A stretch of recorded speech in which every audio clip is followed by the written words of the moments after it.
pa na me no beti jamanfo ba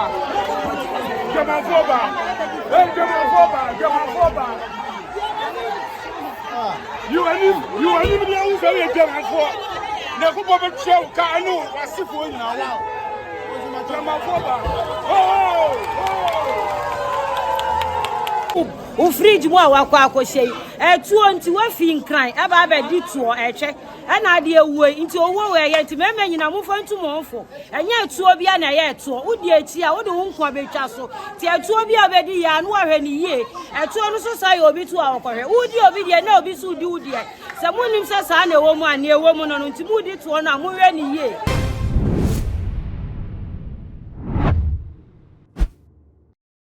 abusuya se mo bɛkae a emre bi atwam me de amanbo bi bɛsom mo ɛwɔ page so a ɛdefa abrante bi a yɛfrɛ ne Wyllbee a wotu kwan firi nkran ha ɛkɔ ne kanchema hɔ ɛwɔ Kumase a ɛkɔ wie akyi ne kɔbɔ no kun no sɛ ɔyɛ krɔmfoɔ na ɛbɛtɔ ase ne ebi mu susu sɛ ɛnyɛ krɔm no kɔbɔ ne mom ne kanchema hɔ ɛna ɔkɔɔ na amanfo nim sɛ asɛm no akɔakɔda abusuya asɛm no ɛnkɔda ne nne court ɛkɔ asetena ɛwɔ asɛm no so mu nkyeremu ɛna me de ba bɛsom subscribe my page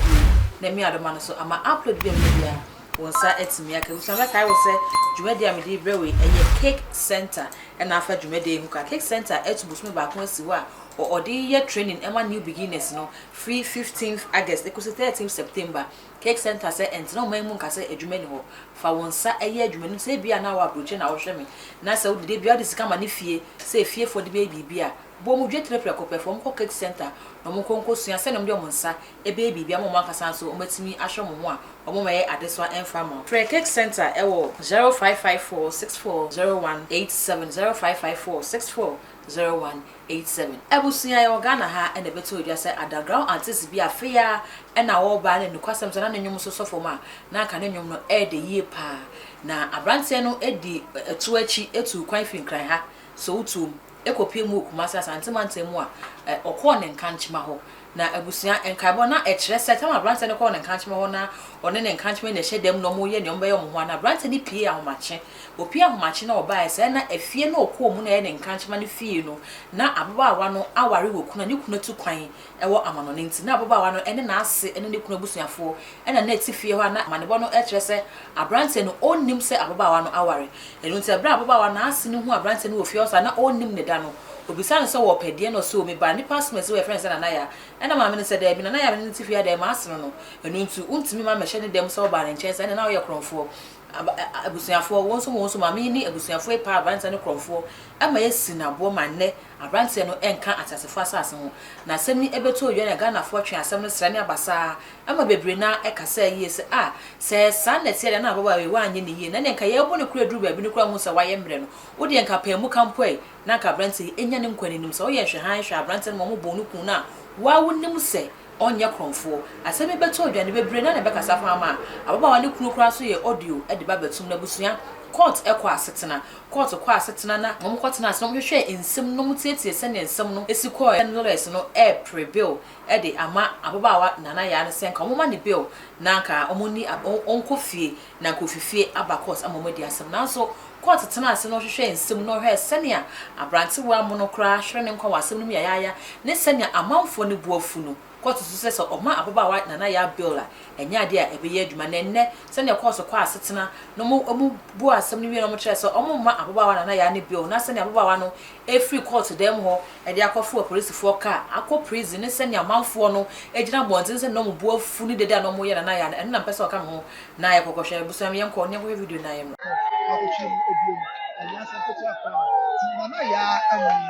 nana ya busa facha me mpawu nana ya na ye twen se ye de no e free ye court no ba la court ya se na na bibia eso ayeye se dia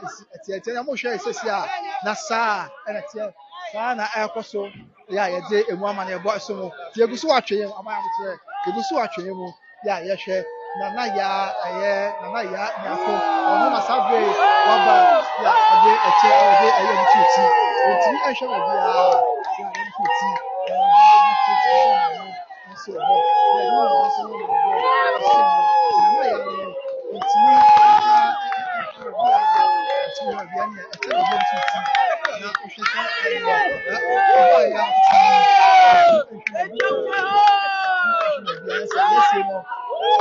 moto ntumi sɛ ɛka fɛnɛsika na sasa wo sa ba bi o to na yesi bia uni di kura woni na wona na ya uni di kura na ya wona sasa ni wachi uni di na ya sasa ni wachi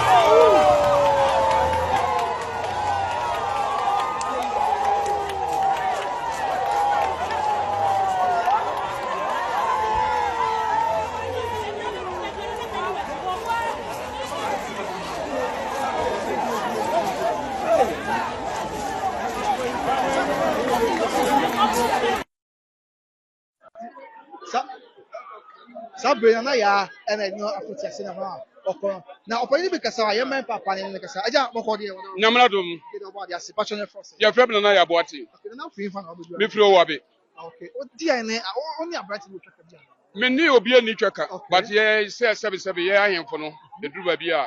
da asem bi say a ye fa de tu ye ofa asefo ene na nanamfo ene timamufo no fo ba de oba na ya memeti ye de wanya de nti ma 77 omo ye dwamanfo no omo hwe omo hu yie emfa wei anya disua na ne mema no so obo pe ma no omo so hwe wei no mfa anya disua asema mo ka no odi woni afi na na mo dwuma di ankasa dos me sha sesa die ya na aka wanti ne na no wade hye a wo hye omo hye wase ya wo hwe wo mo nipa dom atwedi ampon e de wa hye wo sei na wo gya wo mo na dwuma di bebe na oba pot ewiase yo me se ade eye wudie e de ade nyankopɔ tiri no ana de tosu mienu obo ade no o me hu se ade enye eye adwamambɔ ade dikan oba boom eye adwamambɔ sendi pa 77 unware ya saa nema no fa ho kɔfofɔre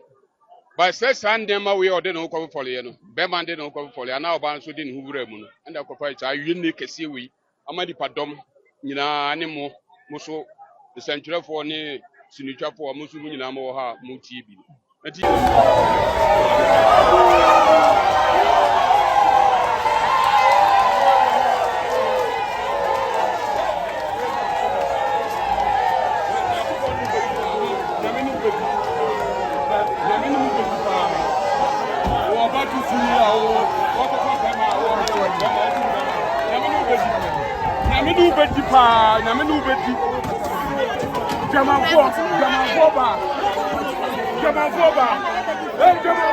Jamanfoba.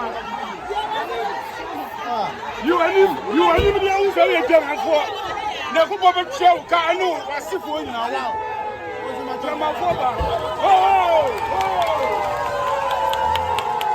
o fridge mo awakwa akohye etuo nti wa fi nkran aba ba di tuo ehwe na de ewue nti owo we ye nti mema nyina mo fa ntumonfo enye etuo bia na ye etuo udi echi a wode wo nkwa betwa so ti etuo bia be di ya no ahwe ni ye etuo no so sai obi tu awokohwe udi obi de na obi su udi se munim se sa na ewo mu ani ewo mu no nti mu di tuo na mo hwe ni ye mama na tie me bra asam no